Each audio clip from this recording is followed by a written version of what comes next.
The Federal High Court sitting in Port Harcourt had on August 9, 2021, ruled that the River State government and not the federal government, through the Federal Inland Revenue Service, FIRS, is empowered to collect value-added tax.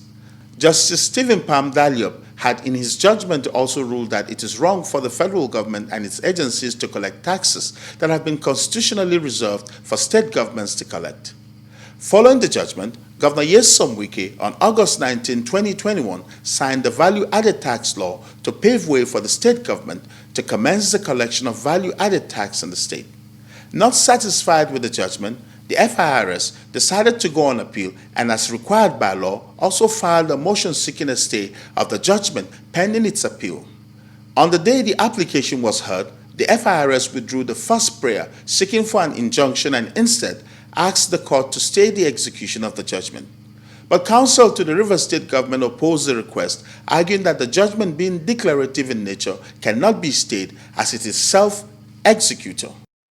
Delivering his ruling this Monday, Justice Stephen Palm DALYOP said the FIRS had not given any special or exceptional reason to be entitled to the leave sought. He said the FIRS did not make any application to set aside the value-added tax law, which according to him is a law validly enacted. Justice DALYOP noted that the federal government already has a huge liability arising from many years of collecting the tax on behalf of River State.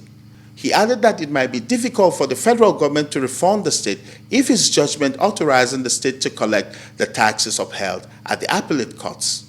The judge said he believes the River State government can easily remit whatever amount it may have received within the period of the litigation to the federal government if it loses at the appeal court. He therefore ruled that the River State government should continue collecting the value-added tax, noting that allowing the FIRS to do so pending appeal would only increase its liability. The court's reasoning is that if it should grant stay, it's more or less like overruling itself.